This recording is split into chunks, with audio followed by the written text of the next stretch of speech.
안녕하세요. 예, 일주일 만에 뵙죠. 예, 공부 조금 책 좀 보셨나요? 네, 혼자 보기가 조금 어려우시죠. 예, 그리고 처음에 봐도 사실은 공법은 제가 선생님들 편에서 말씀을 드리면 이게 절차법이기 때문에 혼자 보는 게 사실 굉장히 불가능합니다. 이게 혼자 보는 게 너무 힘들어요. 이게 봐도 휘발성이 또 너무 강해가지고 금방 날아갑니다. 금방 날아가고요. 그리고 또 과목의 특징? 그걸 또 말씀을 드리면 또 자주 변경되죠. 벌써부터 많이 또 변경된 것도 있고 그래서 우리 건축법 같은, 앞에 일정 부분은 이제 책 안 보고 넘어간 부분도 있고 한데, 이제 개정되는 부분들도 많죠. 그래서, 혼자 보기가 좀 쉽지가 않으세요. 그런데 이제 계속 그래도 같이 아침에 이제 오프라인 수업이 좋은 게 수업 나와가지고 계속 같이 보시면 결국에는 머리에 들어오거든요. 머리에. 그래서 2달에 한 번씩 그냥 1회독 하시면, 네. 그 정도만 하시면 충분하시고요. 6월 전까지, 예, 어서오세요. 6월 전까지 이렇게 쭉 보시면, 벌써 그럼 3번 정도 보이잖아요. 6월까지만 해도, 예, 3번, 그러니까 2달에 한 번씩이니까 3번 정도 보시고 나면, 그 다음에는 이렇게 눈에 들어오실 거예요. 눈에 들어오시고, 7월부터 이제 본격적으로 문제풀이, 10월까지 문제풀이 하시면 충분합니다. 충분하시고. 공법은 절대 많이 맞히실 생각하지 마시고, 예, 16개예요. 16개. 근데 이제 운이 좋으면 이제 반타작 하면 되는 겁니다. 반타작. 그럼 이제 충분하세요. 이건 정말 진리예요. 그래서 괜히 우리가 쉽게 갈 수 있는 길을 어렵게 가면 안 돼요. 이렇게 내가 공법에 중고등학교 때 공부를 얼마나 잘했는데 막 이러면서 내가 한번 보여준다. 막 이러면서 난 95점 아니면 안 해. 막 이러면서 절대 그런 생각 하지 마세요. 예. 제가 시험 봐도 95점 못 맞을 거예요. 예. 그러니까 그렇게 하지 마시고요. 그냥 편하신 대로 하세요. 자, 우리가 다 맞아야 되는 시험이 아닙니다. 저기 서브노트 일단 서브노트 보시면 37페이지 보세요. 그럼 오늘 이제 주택법 들어갈 차례죠. 주택법인데 일단 서브노트 37페이지 보시면 이제 주택법에 대해서 뭐 이렇게 절차가 좀 나와 있죠. 절차가 좀 나와 있고요. 그 다음 페이지 보시면 이제 38페이지요. 용어의 정의고요. 교재는 지금 428페이지입니다. 428페이지 펴놓으시면 돼요. 428페이지에 보면은 이제 주택법 용어의 정의 해가지고 쭉 나와 있거든요. 근데 이 우리 교재 특징이 앞에 이제 용어의 정의가 나와 있잖아요. 근데 어느 파트건 간에 뭐 주택법이건 건축법이건 어느 파트건 용어의 정의에서 꼭 한 문제씩은 나와요. 용어의 정의에서. 그러니까 용어의 정의도 보셔야 돼요. 용어의 정의도 보셔야 되는데, 자, 일단 용어의 정의 하기 전에 우선 대략적인 구조 한번 좀 보도록 하도록 할게요. 첫 번째, 이제 주택법이요.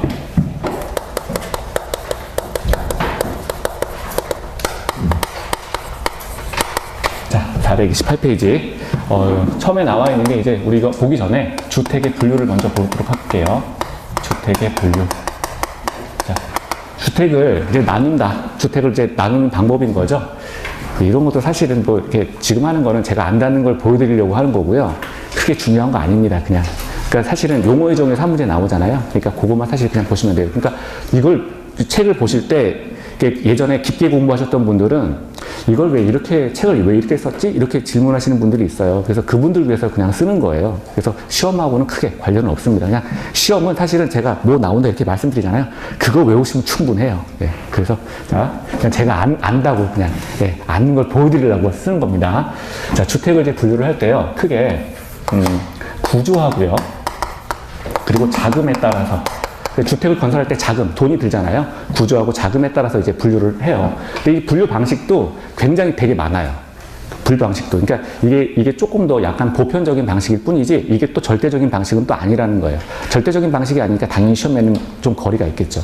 자, 구조하고 자금에 따라서 나눌 수가 있는데요. 구조라고 한다면 일단 크게 단독주택하고요. 그리고 공동주택으로 이렇게 나눌 수가 있습니다. 단독주택과 공동주택으로 나눠요. 자, 단독주택이다라고 하면 독립적인 주거생활이 가능한 주택을 우리가 단독주택이라고 하죠. 그리고 공동주택이다라고 하면 주택의 전체나 또는 일부분을 공동으로 이제 사용하는 주택을 공동주택이라고 합니다. 그래서 크게 우리가 일반적으로 아파트라고 생각하시면 되죠. 아파트 같은 경우는 이제 계단이라든가 아니면 출입구 이런 것들은 다 이제 공동으로 사용을 하게 되죠. 그리고 뭐 옥상 같은 경우도 그렇고요. 그래서 이런 것들을 이제 공동주택이라고 하는데요. 단독주택 먼저 보면 단독에는 단독주택이 있고요. 그리고 다중주택이 있고요. 또 하나는 이제 다가구주택이 있고 또 하나는 공관이 있습니다. 뭐 외교관들이 사는 뭐 공관, 뭐 이런 것들 있잖아요. 이런 것들은 다 단독주택의 범위에 들어가요. 단독주택. 자, 단독주택에 들어가는데, 단독주택 요거 이제 들어가기 전에, 일단 볼게요. 단독주택 지금, 여기 다중주택 같은 경우는 이게 뭡니까? 라고 하면, 요거는 대개는, 이거 그냥 330제곱미터 이하로 3층 이하로 건설하는 주택을 이제 다중주택이라 그래요. 다중주택인데 취사가 좀 불가능합니다. 취사가 불가능한 주택을 이제 다중주택이라 그래요. 다중주택. 자, 그리고 이제 뭐 다가구라고 하는 거는 말 그대로 그냥 뭐 이제 출입문을 하는데, 그러니까 원룸이라고 생각하시면 되죠. 원룸이라고 생각하시면 돼요. 예, 어서 오세요. 예, 원룸이라고. 출입문을 하는데 이제 그 안에 가구가 여러 가지 있는 경우 이런 거는 이제 다가구 주택이라고 하고 이제 공간까지 해서 단독주택이라고 볼 수가 있습니다. 공동주택을 보면은요, 여기에는 크게 이제 아파트가 있고요. 그 다음에 연립이 있고 다세대가 있습니다. 다세대가 있고, 자, 그리고 기숙사가 있습니다. 기숙사. 그래서 공동주택 그게 아파트, 연립, 다세대, 기숙사 이렇게 볼 수가 있는데요. 자, 아파트하고 연립, 요런 거, 연립과 다세대의 구별, 요거 하나 볼게요. 아파트 같은 경우에는 5층 이상입니다. 5층 이상. 제가 화살표 위로 하는 거는 이상이에요. 5층 이상을 이제 우리가 아파트라고 하고요. 연립하고 다세대는 4층 이하입니다. 4층 이하의 주택을 우리가 연립이나 또는 다세대라고 이렇게 이야기를 해요. 그럼 연립과 다세대는 또 어떻게 구별하느냐? 연립 같은 경우에는요, 660제곱미터 이상이에요. 연립은 좀 큰 거죠. 근데 다세대 같은 경우에는 이거는 660제곱미터 이하가 되는 거예요. 이하가 돼요. 그래서 이렇게 이제 구별을 합니다. 그래서 우리가 외울 때 아연 닭이 그냥 이렇게 외우세요. 아연으로 만든 그냥 뭐 닭이 찻잔? 뭐 그런 거 그냥 이렇게 공동주택이다. 이렇게 아연 닭이는 공동주택에 들어간다. 그렇게 외우시면 됩니다. 자. 아연다기 이렇게 외우시면 되고요. 공동주택을 좀 볼게요. 책에 있는 내용. 이제 주로 주된 대상이 우리가 아파트다라고 그랬는데, 아파트 같은 경우에 이제 종류가 교재에 이제 몇 가지가 나와 있어요. 자, 첫 번째 보면 도시형 생활주택이라는 게 하나 나와 있어요. 도시형 생활주택. 자, 도시형 생활주택이 하나가 나왔고요. 자, 그리고 세대 구분형 주택. 안 쓰셔도 돼요. 책에 다 있어요. 자, 도시형 생활주택, 세대 구분형 주택, 그리고 에너지 절약형 친환경 주택. 자, 그리고 장수명 주택. 사람 이름 같죠? 예, 장수명 주택. 뭐 크게 이렇게 요런 정도의 이제 아파트가 있다는 것. 이게 다 아파트의 이름이에요. 아파트의 이름입니다.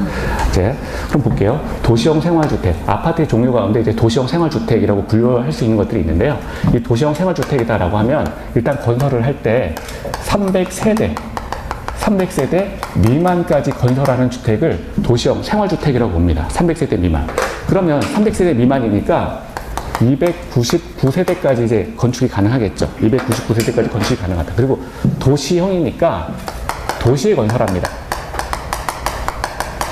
300세대 미만으로서 도시에 건설하는 그 주택을 도시형 생활주택이라고 한다.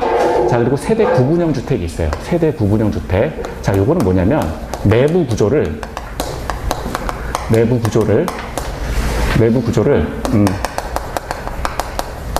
세대의 이용에 편리하게 말 그대로 구분시켜서 이제 건축하는 구조를 세대 구분형 주택이라고 합니다. 저기 그 가수 이상민 나오는 거 보세요. 미운 오리 새끼인가요? 미운 뭐죠? 아무튼 뭐 그거 일요일날 하는 프로 있죠. 이상민 아파트 나온 거 보신 적 있으세요? 예, 이상민 아파트가 우리 전체 아파트가 어떻게 생겼는지 모르지만 미운 오리 새끼인가? 거기 프로에서 보면 이쪽에 한쪽 이상민이 이렇게 점유해서 사용하고 있잖아요. 이상민 씨가. 자, 그래서 이분이 이렇게 사용하고 있는데 여기 보면 독립적인 출입구가 따로 있죠. 독립적인 출입구 따로 있고 그 다음에 뭐 화장실 여기 따로 있고 그 다음에 부엌 따로 있고 막 이렇게 돼 있잖아요. 이런 구조를 세대 구분형 주택이라 그래요. 이런 구조를. 그럼 여기는 이쪽에는 주출입구가 따로 있을 거란 말이에요. 그리고 여기도 물론 이제 욕조나 뭐 화장실 따로 있을 거고 부엌 따로 들어와 있을 거고 이렇게 되는 거죠. 자, 그래서 내부 구조를 내부 구조를 이렇게 나누어가지고 세대 이용에 편리하게 이제 구분시켜 놓는 거를 세대 구분형 주택이라고 합니다. 세대 구분형 주택. 그러니까 이상민이 사는 아파트구나. 그게 저기 용산에 있는 아파트라고 하더라고요. 용산에 있는 아파트. 그래서 아, 용산 가면 저렇게 살 수 있구나. 제가 그런 생각을 했는데 세대 구분형 주택이다. 자, 그런데 요거를 이렇게 안을 나눠서 내부 구조를 이렇게 나눠서 세대에 맞게, 그러니까 너희 세대는 이렇게 살고 아버지 세대는 이렇게 살겠다라고 해서 만약에 예를 들어서 아들 부부하고 뭐 아버지 부부하고 아버지 세대하고 이렇게 따로 나눠 산다면 이렇게 나눠 살 수는 있겠죠. 그런데 구분 소유는 안 됩니다. 이거 자체를 나눠서 구분 소유 자체는 할 수가 없다는 거예요. 그러니까 한 사람이 이걸 소유하는 거예요. 한 사람이 소유하는데 그냥 안에서 생활할 때만 생활 자체가 편리하도록 이렇게 나눠서 쓰는 주택을 세대 구분형 주택이라고 한다라고 하는 것이고요. 그리고 에너지 절약형 친환경 주택이는데 요거는 말 그대로 에너지의 활용도를 높이기 위해서 건설하는 주택의 이름을 에너지 절약형 친환경 주택이라고 합니다. 그냥 이름 그대로. 자, 이거 장수명 주택인데요. 자, 이게 주택이 오래 간다, 이런 얘기일까요? 아니면 사람이 오래 산다, 이런 얘기일까요? 뭐가 맞을까요? 확률은 50%인데. 네. 주택이 오래 산다, 이 얘기예요. 주택이. 네. 사람이 오래 산다가 아니라 주택이 오래 산답니다. 그래서 이게 주택의 내구성을 높인 주택이에요. 주택의 내구성을 높여가지고요. 주택이 장기간 동안, 오랫동안 유지될 수 있도록 하는 주택을 우리가 장수명 주택이라고 합니다. 그래서 요렇게, 요 정도가 돼요. 그 서브노트 먼저 보도록 하겠습니다. 먼저 보고 그다음에 교재 한번 볼게요. 자, 그 38페이지 서브 보시면, 자, 주택 개념이 나와 있죠. 간단하게 보시면 돼요. 자, 세대원이 장기간 독립된 주거 생활을 할 수 있는 구조로 된 건축물과 부속 토지. 그러면 우리가 기억해야 될 건 독립된 주거 생활과 그리고 건축물과 부속 토지, 이걸 다 합쳐서 주택이라고 한다. 건축물과, 자, 첫 줄이에요. 38페이지 첫 줄을 보시면 독립된 주거 생활이 가능한데 건축물과 그 부속 토지를 합쳐서 주택이라고 한다. 토지까지 들어간다. 이렇게 보셔야 되고요. 자, 그리고 이제 국민주택이라고 하는, 요거 하나 빼먹었죠. 왜 이러지? 요거 자금, 요거 안 했죠? 어쩐지 칠판이 뭔가 남았다 그랬어요. 자금, 죄송해요. 자, 자금에 따라서 뭘 두 가지로 나누는 거예요. 두 가지로. 하나는 이제, 국민주택이 있고요. 또 하나는 민영주택. 아니, 어저께도 어제 수업을 하는데, 이제 어떤 여학생이 왔어요. 아주 젊은 여학생이 왔어요.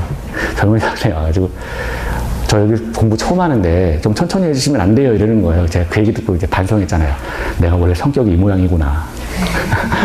굉장히 빠르다는 얘기죠. 그래가지고 어제 집에 가면서 정말 그래갖고 내가 또 다른 학생한테 물었어요. 다른 학생한테 이제 또 질문 온 학생들이 있어가지고 내 수업 정말 빠르냐? 못 알아듣겠어? 그랬더니 아니요.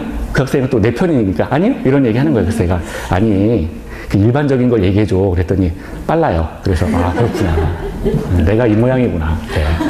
그래서 천천히 하기로 했습니다.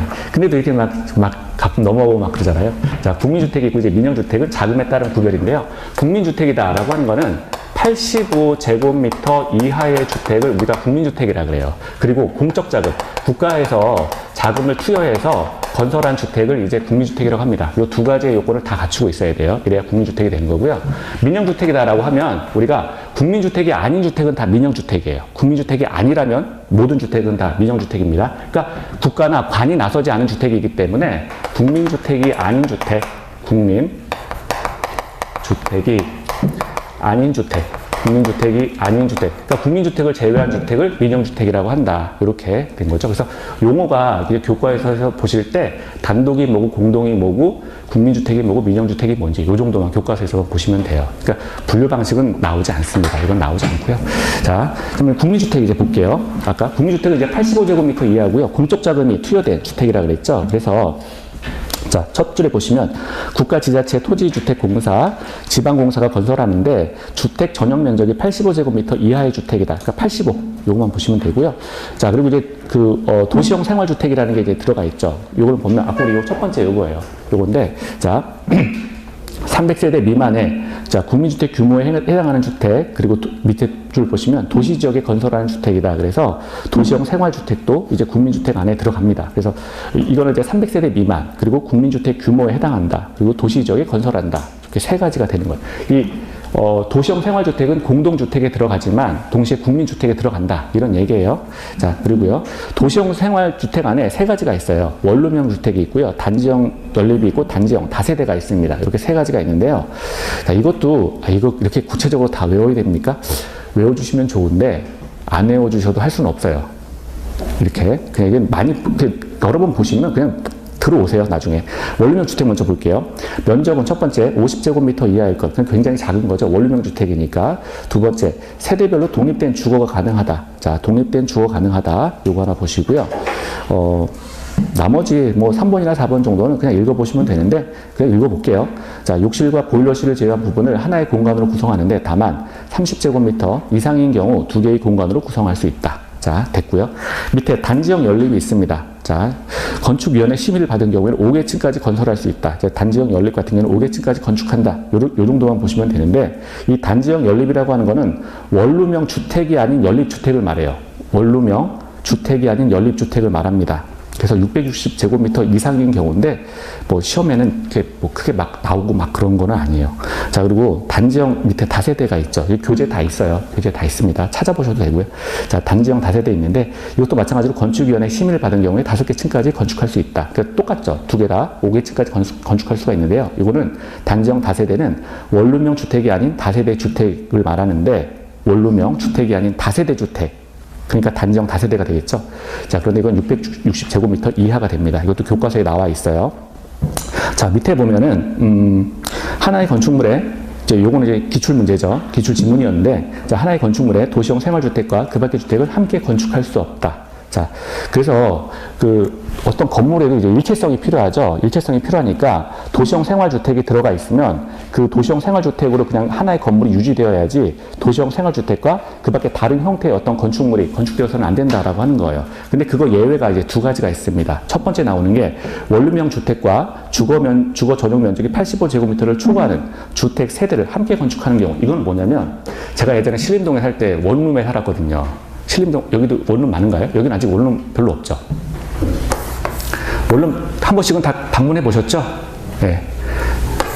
원룸에서 살면 별일이 다 있습니다. 막.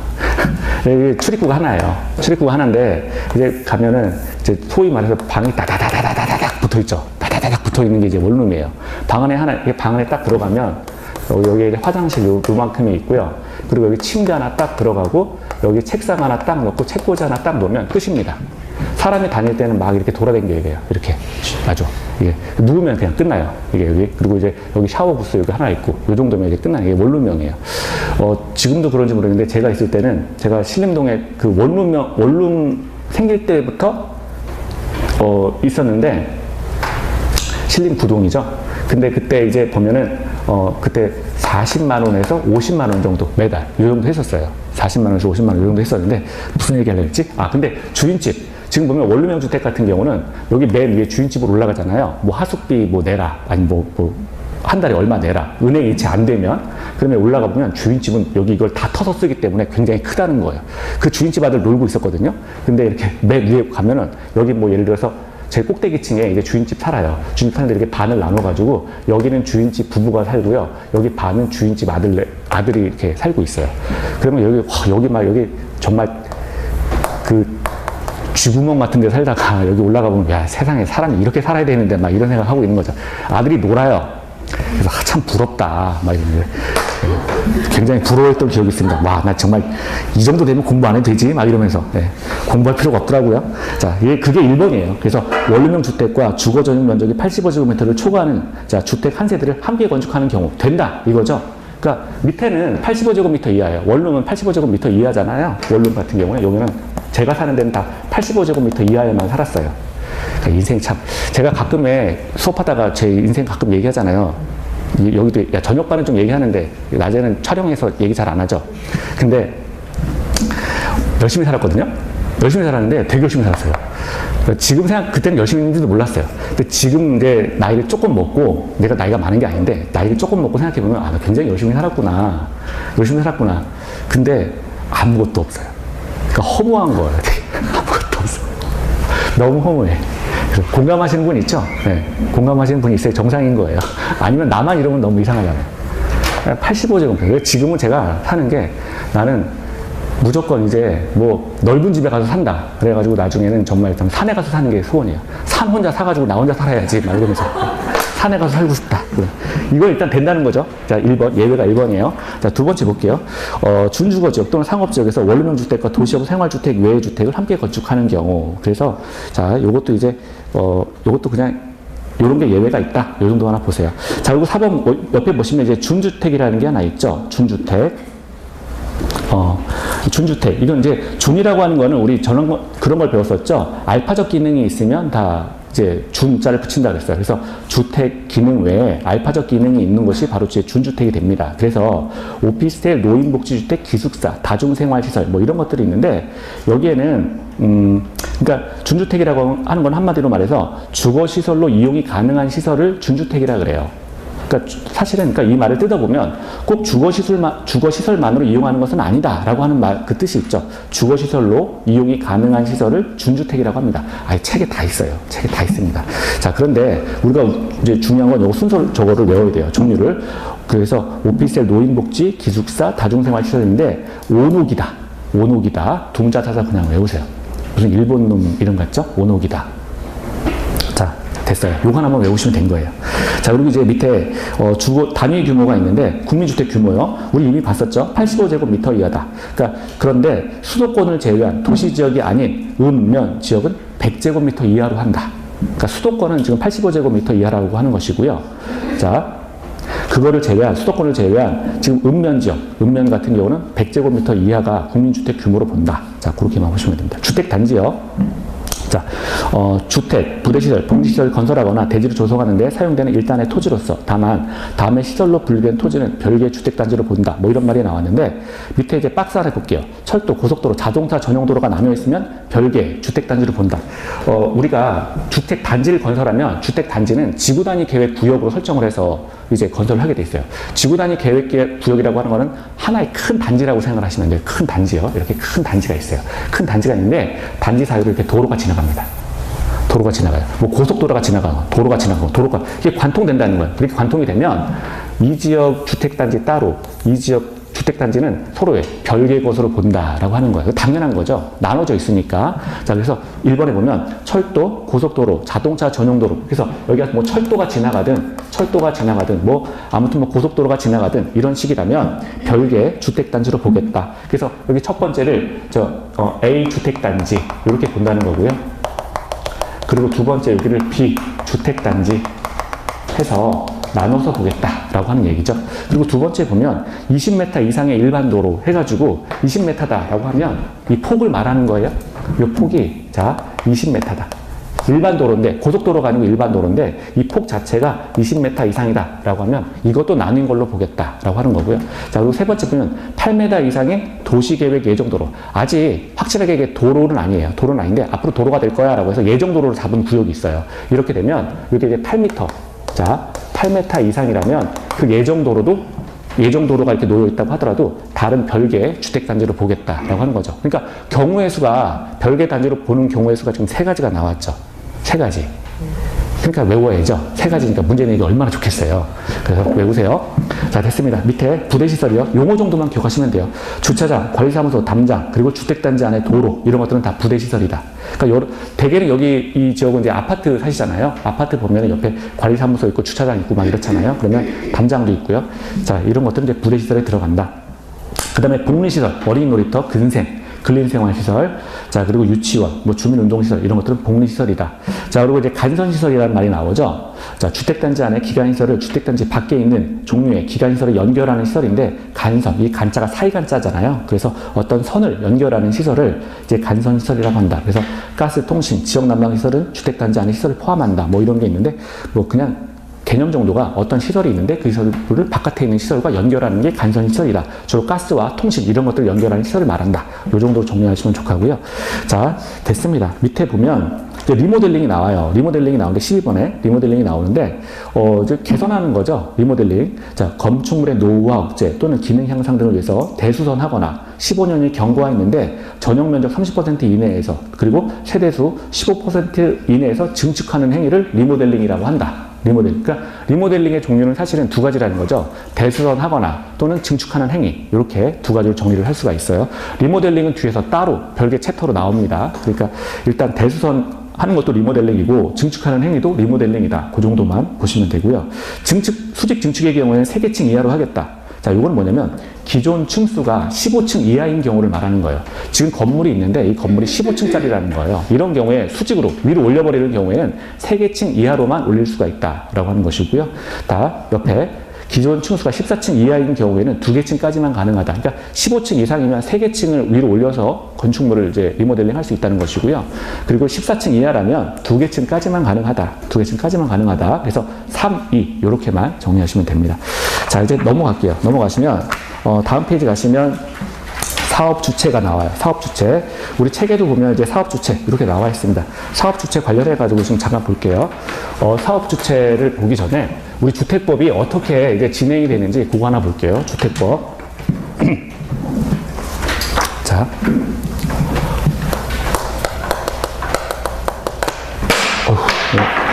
아침도 안 먹었는데 힘이 나지? 자. 주택 건설 절차. 자, 주택 건설 절차를 볼게요. 일단 사업 주체가 등장을 합니다. 당연히 주택을 건설하려면 사업 주체가 등장을 해야 되겠죠. 근데 이 사람들이 막 짓는 게 아니라 승인을 받아야 된단 말이에요. 그렇죠. 그러면 관으로부터 승인을 받아야 돼요. 그러면 사업 계획에 대해서 사업 계획을 세우고 이것에 대해서 승인을 받아야 됩니다. 승인을 받죠. 그러면 이제 땅 파야 돼요. 그러면 이제 그 단계를 이제 공사 착공이라고 합니다. 공사에 착공하게 되고요. 그리고 아파트 짓죠. 공사 완료합니다. 공사를 완료하게 돼요. 그리고 2단계에서 이제 다 잘 지었어요. 확인해 주세요 라고 해야 됩니다. 관으로부터. 그러니까 이 단계를 사용 검사라고 해요. 우리 건축법에서는 이걸 뭐라 그랬어요? 준공이란 말로 썼어요. 근데 그 건축법에서는 준공이라고 이야기하는데 주택법에서는 사용 검사라 그래요. 근데 용어만 바뀌었을 뿐이 똑같은 거예요. 그래서 요거를 준공이라고 보시면 됩니다. 준공검사라고 보시면 돼요. 준공검사. 사용검사하고요. 그 다음에 이 사람들이 이상 없어요 라고 하면 이 사업 주체가 국민들을 대상으로 주택을 공급해야 되겠죠. 그래서 주택을 공급합니다. 주택을 공급한다. 주택을 공급했어요. 그럼 끝났어요. 끝났는데 이 주택을 살다 보니까 15년 이상이 되니까 집이 노후해가지고 막 이제 금이 크랙이 가고 이제 막 벌레가 나고 막 이렇게 된다는 거죠. 그렇게 되면 리모델링에 들어가겠죠. 이제 그걸 철거해서 새로 지어버리거나 아니면 이제 리모델링 방법밖에 없는데 일단 15년 정도 경과가 되면 리모델링이 가능하다. 그래서 리모델링 작업에 들어가요. 리모델링 작업에 들어갑니다. 그래서 순서가 이렇게 돼요. 순서가. 그러니까 우리가 지금 볼 거는, 공부할 순서는 사업 주체 먼저 보고, 사업 계획 승인 따로 보고, 그 다음에 요거는 뭐 중요한 게 아니니까, 요건 시공사가 알아서 하는 거니까, 요건 건너뛰고, 그 다음에 주택 공급에 대해서 볼 거예요. 그러니까 시험 문제가 나오면, 이렇게 보면 되겠죠. 우리가 공부할 때 요 순서대로 보시면 돼요. 이거는 이제 건설사가 하는 거잖아요. 그렇죠. 그러니까 우리는 상관이 없어요. 자, 그래서 이제 건설 절차를 보시면 거기에 대해서 39페이지 서브 보시면 사업 주체가 있어요. 교재는 434페이지예요. 434페이지. 그냥 교재 어디 있다 하나만 써놓으세요. 오늘 아침에 OX 안 했죠? OX 이따 할게요. 네. 네. 자. 아침에 뭔 생각을 하고 들어왔을까요? 뭔 생각을 하길래 막 이것도 빼먹고 저것도 빼먹고. 자, 사업 주체 먼저 하도록 하겠습니다. 사업 주체요. 그러면 사업 주체 같은 경우는 자, 지금 하려는 게 이제 사업 주체예요. 사업 주체는 크게 단독 사업 주체가 있고요.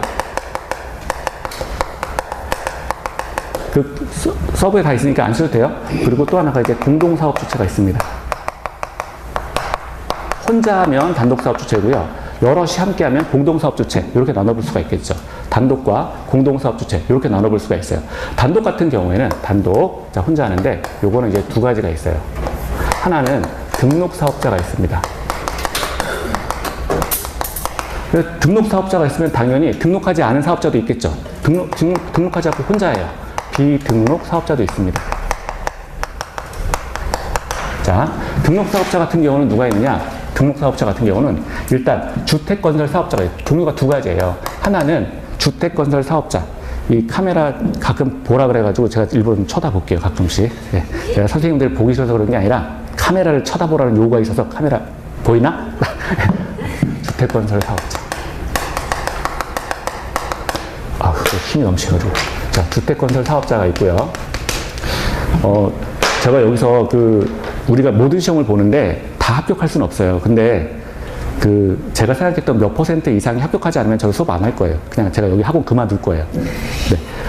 5반에는 그렇게 얘기했거든요. 네. 사실은, 네. 아, 그래요. 네, 그래서. 이거 그냥 저 혼자의 약속인데, 네. 그냥. 일단은 나는 100% 합격시키겠다. 이런 마음가짐으로 하는데, 그래서 나중에 뭐 내가 너 때문에 떨어졌어 이러면 저 찾아오세요. 네, 제가 식사라도 함께. 네, 근데 물론 저도 그만두고 식사는 꼭 대접하고 나가겠습니다. 주택건설 사업자가 있고요. 또 하나는 이제 대지조성 사업자가 있어요. 대지조성 사업자. 그래서 등록 사업자는 종류가 일단 둘이다. 이걸 기억하셔야 돼요. 주택건설 사업자, 대지조성 사업자의 경우에는 등록을 받아라. 그럼 누구한테 등록을 받느냐? 국토교통부 장관, 국장에게 이 사업자는 항상 등록을 하라. 등록하고 사업 시작해라 라고 하는 건데, 자, 주택건설 사업자 먼저 볼게요. 그럼 모든 사람이 주택건설 하려면, 자, 사업에 대해서 등록을 해야 되느냐? 그건 아니고요. 일단 단독주택의 경우에는 우리가 주택을 호라고 불러요. 단독주택을 건설하는 경우는 호라고 부릅니다. 그래서 20호 이상의 단독주택을 건설하는 경우, 그런 사업자. 이런 경우에는, 자, 이런 경우에는 지금 등록하고 사업 시작해라. 그리고 공동주택 같은 경우는 세대죠. 우리가 공동주택 같은 경우에는 여기 보면 세대라는 말을 붙이잖아요. 근데 단독은 여기 다가구니까 이런 것들은 이제 호라고 말을 붙이는 거고요. 세대가 들어가면 이거는 공동주택에 들어가는 거죠. 그래서 20호 이상의 단독주택 또는 20세대 화살표 위로 할게요. 20세대 이상의 공동주택, 아파트 짓는 사람들이죠. 공동주택 사업자의 경우에는, 자, 등록하고 이제 사업 시작해라 라고 하는 것이고요.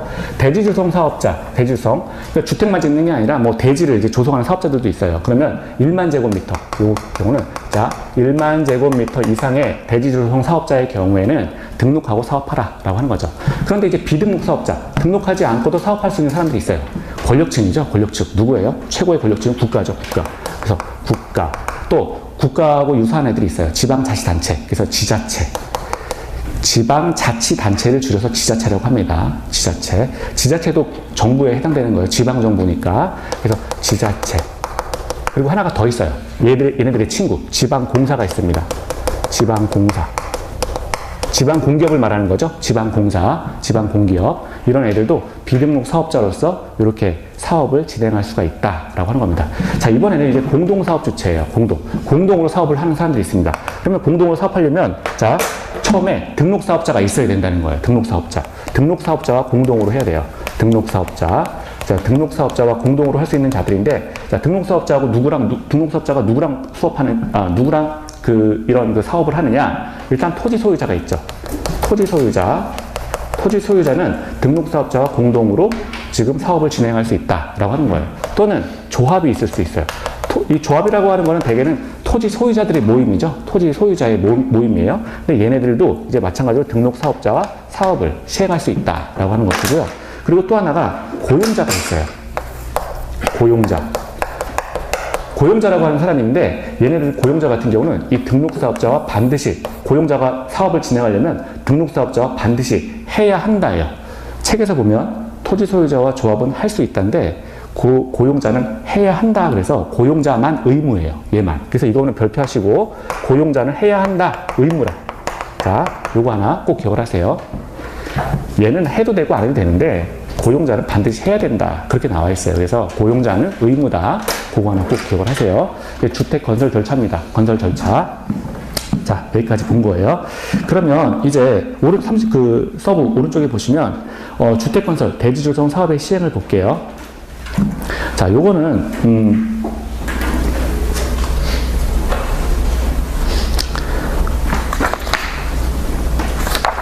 자, 요건 뭐 특별히 볼 건 없고요. 자, 그리고 요건 이제 나중에 보셔도 되겠네요. 지금 뭐 특별히 볼 건 없습니다.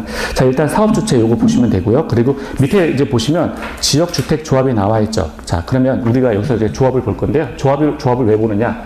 여기 사업 주체 가운데 이제 조합이 나와 있어요. 조합. 그래서 조합이 이제 많이 나오죠, 시험 문제. 그래서 조합을 먼저 보겠습니다. 조합이요. 사업 주체 가운데 이제 조합이 있기 때문에 조합을 좀 보도록 하죠.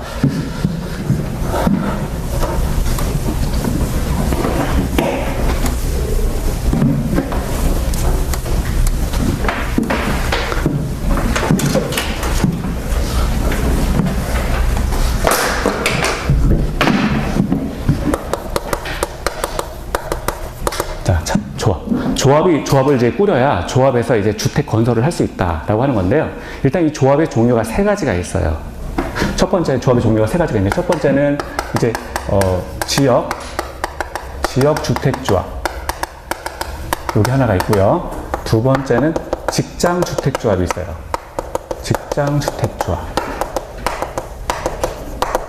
지역 주택 조합이 있고요. 두 번째는 직장 주택 조합이 있습니다. 자, 그리고 세 번째는 리모델링 주택 조합이 있어요. 리모델링 주택 조합. 자, 이렇게 있습니다. 그래서 일단 종류가 세 가지다. 이 정도만 보시면 되는데요. 지역 주택 조합이다. 이거는 뭐냐면, 자, 일정한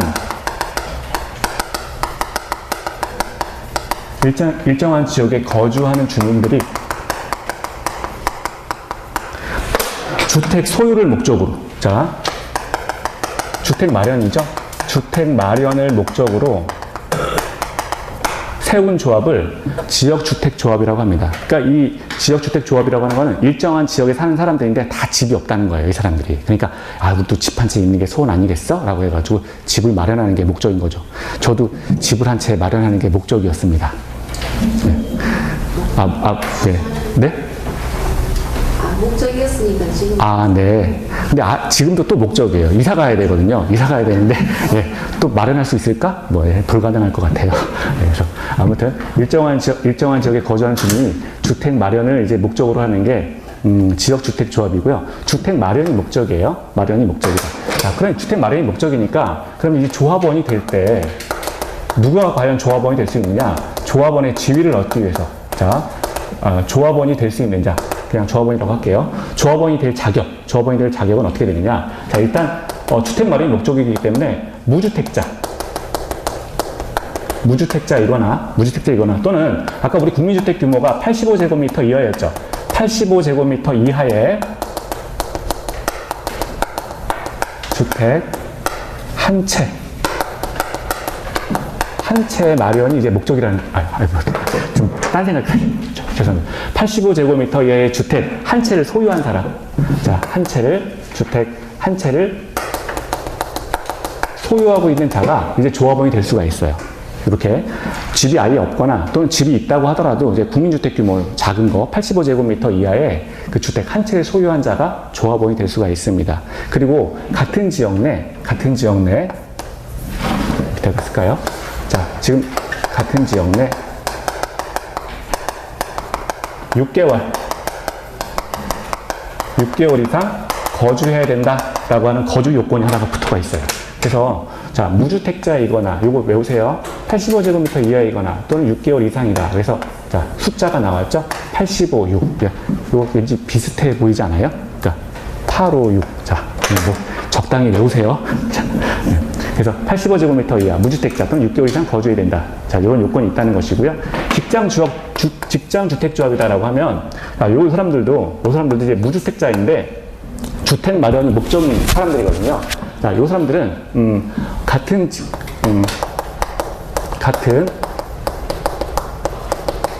직장 내 직장인으로서 주택 마련이 목적인 조합이에요.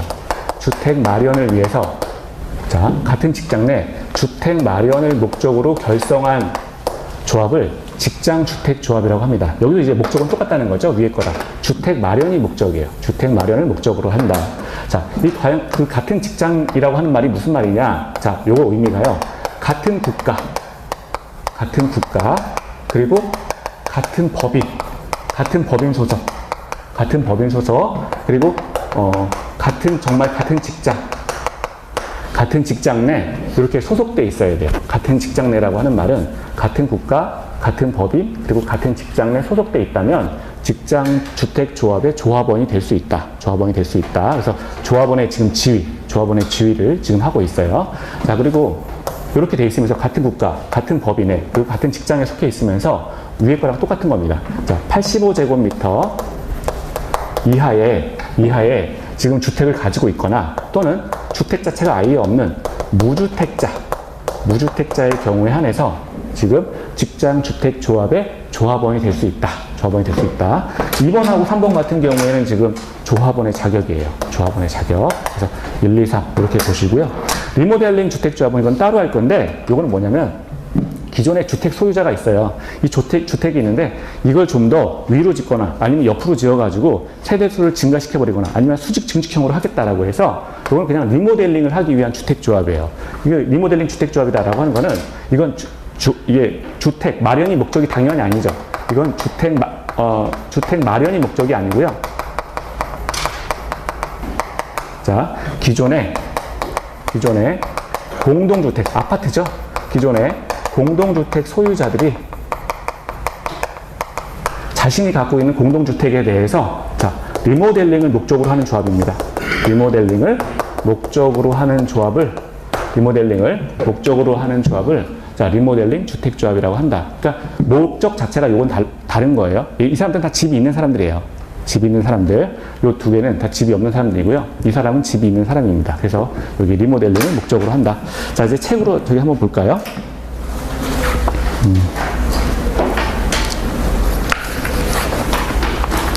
자, 39페이지 보시면 지역주택 볼게요. 서브요. 39페이지 보시면 자, 지역주택 이제 공통적인 특징인데요. 자, 지역주택 보시면 일정 지역 거주 주민이 주택 마련을 위한 조합이다. 그리고 직장 같은 경우에는 자, 같은 직장 근로자의 주택 마련을 위함이다. 그러니까 둘 다 주택 마련이 목적이다라고 하는 것이고요. 1번 볼게요. 조합 설립 인가. 그러니까 주택 조합을 마련하기 위해서는 우선 그 설립 자체에 대해서 인가를 받아야 돼요. 인가를 받습니다. 근데 특별자치시장, 특별자치도지사, 시장군수, 구청장의 인가를 받아라. 그래서 일단 사람이 또 골치 아픈 사람이 5명이 나왔죠. 5명이 나왔고요. 인가 요건을 보면 지역과 직장주택조합 같은 경우에는 자, 둘 다죠. 지금 지역하고 직장 둘 다죠. 자, 80% 이상의 대지 사용 권한을 확보하라. 80% 이상. 그러니까 지금 어떤 조합을 결성해서 그 지역에 주택 마련을 위해서 아파트를 짓거나 뭐 이런 행위를 하려면 80% 이상의 토지 소유자들의 어떤 토지 사용 권한을 확보하라. 그래서 숫자가 중요한 거예요. 80% 이상 토지 사용 권한을 확보하라 라고 하는 것이고요. 자, 리모델링 주택조합 있죠. 밑에 리모델링 같은 경우에는 결의서와 자, 이게 이제 결의서 하나가 일단 필요하고요. 리모델링의 종류가 대수선이 있었고 그 다음에 증축 이렇게 크게 두 가지로 나눴잖아요. 그래서 결의서가 일단 필요하고요. 대수선의 경우에는 일단 10년이 경과해야 주택이 이제 완성되고 10년이 경과해야 대수선에 들어갈 수가 있습니다. 그래서 10년 경과 서류가 필요하고요. 그 옆에 증축은 15년 경과 서류가 필요하다는 거예요. 그러니까 거기 헷갈리실까봐 옆에 하나 써놓으실까요? 증축은 15년 옆에 경과 서류 요거 하나 써놓으세요. 그러니까 결의서는 다 필요한 거예요. 대선의 경우에도 필요하고요. 증축의 리모델링 경우에도 다 이 결의서는 필요합니다. 근데 대수서는 10년 경과 서류, 그 다음에 증축은 15년 경과 서류가 또 필요하다. 자, 됐습니다. 자, 그리고요. 조합 설립 신고. 자, 신고니까 우리가 조합 설립에 대해서 허가가 아니고 신고라는 얘기는 신고만 하면 지금 일단 조합 설립을 인정해 주겠다라고 하는 얘기가 완화했다 이런 이야기죠. 신고라는 말 자체가 허가는 왜 요건이 까다롭잖아요. 그런데 신고만 함으로써 조합 설립을 인정해 주겠다라고 하는 것이니 완화다라고 하는 표현이고요. 자, 국민주택을 공급받기 위해서 주택조합을 설립하려는 자는 시장, 군수, 구청장에게 신고를 해야 된다. 자, 국민주택, 아까 85제곱미터 이하의 국민주택을 이제 공급받기 위해서 주택조합을 설립하려는 자, 주로 누구냐면 이 직장주택조합이에요. 직장주택조합 내에서 자, 여기 자, 여기 그 말이 빠졌는데 직장주택조합에서 국민주택을 공급받기 위해서 주택조합을 설립하려는 자는 시장, 군수, 구청장에게 신고 동그라미 하시고요. 신고를 해야 된다. 자, 그리고 그 오른쪽에요. 주택의 우선 공급 볼게요. 자, 구성을 위해 건설하는 주택을 조합원에게 우선 공급할 수 있다. 이건 지역 뭐 주택조합이나 직장주택조합이나 마찬가지고요. 이 사람들을 위해서 원래 집 짓는 거니까 당연히 우선 공급 가능하다라고 하는 것이고요. 자, 조합원 수 볼게요. 주택건설 예정 세대수의 50% 이상의 조합원으로 구성하되 20명 이상이어야 한다. 근데 거기 옆에 보니까 단 리모델링 주택조합은 제외된다 그랬는데 이거는 수에 제한이 없다 이런 말이에요. 수에 제한이 있다. 리모델링 그 주택조합은 조합원 수에 제한이 없습니다. 제한이 없다. 아까 이쪽에 지금 지역주택이나 직장주택조합 같은 경우에는 일단 20명 이상이어야 된다라고 하는 것이고요. 그 주택건설 예정수의 50% 이상이 이 사람들로 차지되어야 돼요. 일반인들도 여기 주택조합에 참여할 수는 있잖아요. 하지만 이 지역이나 직장주택조합 같은 경우는 그 전체 예정 세대수의 50% 이상을 이 사람들로 채워야 되고요. 그리고 전체 구성원 수가 이제 그 20명 이상이어야 된다. 자, 단 리모델링 주택조합은 제외가 된다. 수에 제한이 없다. 그런 얘기고요. 지역과 직장주택조합은 설립 인가 받은 날로부터 2년 내, 2년 동그라미 하시고요. 사업계획 승인을 신청해야 된다. 아까 여기요. 지금 사업주체가 지금 조합이 된다는 얘기죠. 사업주체가 지금 우리가 조합을 보는 이유는 사업주체가 지금 조합이라는 얘기예요. 조합이 사업계획의 조합이 지금 여기서 보면 자, 2년 이내 그 앞에 조합 설립 인가를 받으면 조합 설립 인가를 보면 인가를 받게 되면 인가 받은 날로부터 2년 내에 사업계획 승인을 받아라. 사업계획 승인을 받아라. 자, 그런 얘기죠. 자, 2년 보시고요. 자, 추가 모집 시의 자격 요건. 자, 뭐 그렇게 넘어가셔도 되고요. 자, 그리고 변경 인가. 조합 설립 자체에 대해서 어떤 변경 인가가 있다면 조합 설립 인가 신청일을 또 기준으로 한다. 그리고 조합 설립 인가 자체도 취소할 수 있다. 자, 이렇게만 그냥 보시면 돼요. 넘어가시면 계속 나오는 거죠. 40페이지. 이제 구체적으로 아까 우리가 본 거는 이제 조합 전체에 대한 내용이고요. 공통점 그런 내용이었고요. 이제 나눠서 그냥 아까 본 거 한 번 더 보는 겁니다. 조합원 자격이요. 지역주택조합이요. 주택 마련이 목적이었죠. 같은 지역에 6개월 이상 거주할 것. 그리고 2번 보면 조합 설립인가 신청일로부터 자, 주택조합에 입주 가능까지 무주택자이거나 면적이 85제곱미터 국민주택 규모 이하인 주택 한 채를 소유한 자. 자, 됐습니다. 그리고 직장주택조합이 있죠. 같은 국가, 지방자치단체, 같은 법인에 근무하는 자여야 한다. 그리고 마찬가지로 조합 설립 인가 신청일부터 주택조합에 입주 가능일까지 자, 무주택자 또는 면적이 85제곱미터 이하인 주택 한 채를 소유할 것. 자, 그리고요, 밑에, 자, 여기 별표가 있죠? 한 번 더 하세요. 국민주택을 공급받기 위한 직장주택조합은, 지역주택조합 아니죠? 직장주택조합이죠. 직장주택조합은 설립 신고로 가능하다. 그러니까 국민주택을 공급받는 거예요. 국민주택을 공급받기 위한 직장주택조합은 설립 신고로 가능하다. 자, 그러면 주택 자체를 공급받는 거니까 이때 무주택제에 한해서 조합원이 가능하다. 국민주택을 공급받기 위한 직장주택조합은 설립 신고로 가능한데 이때 무주택제에 한해서 조합원이 가능하다. 자, 그리고 리모델링 주택조합이요. 이거는 기존에 주택을 소유하고 있는 자들이죠. 주택을 소유하고 있는 자들을 대상으로 해서 리모델링 하겠다라고 하는 건데요. 공동주택과 복리시설의 소유자 이렇게 나와 있죠. 이렇게 나와 있는데 자, 요자들이 리모델링 주택조합의 조합원이 될 수 있다라고 하는 것이고요. 그러니까 소유자여야 돼요. 기존 주택을 갖고 있는 자여야 됩니다. 사용검사를 받은 후에 10년 이상의 기간이 경과할 것. 아까 요거 뭐였죠? 대수선을 말하는 거예요. 그리고 밑에 증축에 해당하는 경우에는 15년 경과 후 설립이 가능하다. 기존 주택을 공급받고서 15년이 경과해야 이제 리모델링이 가능하다. 그런 얘기입니다. 자, 오른쪽에 볼게요. 조합원의 교체 및 신규 가입. 지금 조합이 설립 인가를 받고 2년 내에 사업계획 승인 신청을 해야 되는데 이 조합원에 대해서 교체하고 또 신규 가입할 수 있다라고 하는 거죠. 좀 먼저 볼게요. 지역 및 직장주택조합을 대상으로 합니다. 이게 리모델링 주택조합은 이제 여기에 대상이 안 되고요. 자, 조합 설립 인가를 받은 후 조합원을 교체하거나 신규로 가입해서는 원칙은 안 된다. X, 안 된다. 원칙은 안 된다는 거예요. 안 되는데 예외적으로 조합원 충원 가능 사유가 있다는 겁니다. 예외적으로. 원칙은 조합원 바꿔주는 거 안 돼요. 근데 예외적으로 된다. 자, 첫 번째, 조합원의 사망. 원래 기존에 조합원이 있는데 이 사람 죽었어요. 자, 조합원이 죽었어요. 자, 그러면 자, 밑에 사업계획 승인, 그리고요, 사업계획 승인 이후에 입주자의 지위가 양도, 증여, 판결 등으로 변경된 경우. 자, 여기 사업계획 승인이라고 하는 건 요 단계죠. 조합이 여기 있었는데 사업계획 승인을 받았어요. 근데 조합계획 승인을 받은 다음에 조합원의 지위가 양도나 뭐 판결이나 이런 것들로 변경되었다는 거예요. 변경되면 이때 조합원을 충원할 수 있다. 바꿔줄 수 있다라고 하는 것이고요. 그리고 세 번째, 조합원의 탈퇴로 인해서 주택건설 예정 세대수의 50% 미만이 된 경우, 아까 조합원은 주택건설 예정 세대수의 50% 이상이어야 되잖아요. 그래야 이제 조합 자체를 유지할 수가 있는데, 지금 이제 주택건설 예정 세대수의 50% 미만이 돼버리면 이거 조합 자체에 지금 존폐 위기에 있다는 거죠. 이런 경우는 채워라, 조합원 채워라 라고 하는 거니까 충원할 수 있다 라고 하는 것이고요. 네 번째, 조합원이 무자격적으로 판명돼서 자력을 상실했다. 그러니까 조합원의 자격, 이거 오타죠? 조합원 자격을 상실한 경우. 자, 조합원 자격을 상실한 경우에는 자, 조합원 충원이 가능하다. 이건 뭐 당연한 이야기고요. 다섯 번째, 주택건설 예정 세대수가 변경돼서 조합원 수가 변경된 세대수의 50% 미만. 자, 이것도 마찬가지로 3번하고 똑같은 얘기죠. 주택건설 예정 세대수. 이번에는 계획 자체의 플랜이 바뀐 거예요. 그래가지고 세대수가 변경돼서 조합원 수가 변경되는 세대수의 50% 미만이면 조합 자체가 유지가 안 되는 거예요. 이런 경우에도 지금 조합원을 충원을 해서 바꿔라 라고 하는 거죠. 자, 됐습니다. 그 밑에 나오는 리모델링 주택조합을 위한 인가 요건은 이건 교재 439페이지예요. 439페이지 요거 하나 써놓으시고요. 이따가 볼 겁니다. 이따가 볼 거예요. 자, 맨 끝에 나와 있기 때문에 이따가 보겠습니다. 50분 됐죠? 이제 잠깐 쉬었다가 이제 그 주택 상황 사채부터 좀 들어가도록 하겠습니다. 잠깐 쉬겠습니다. 예.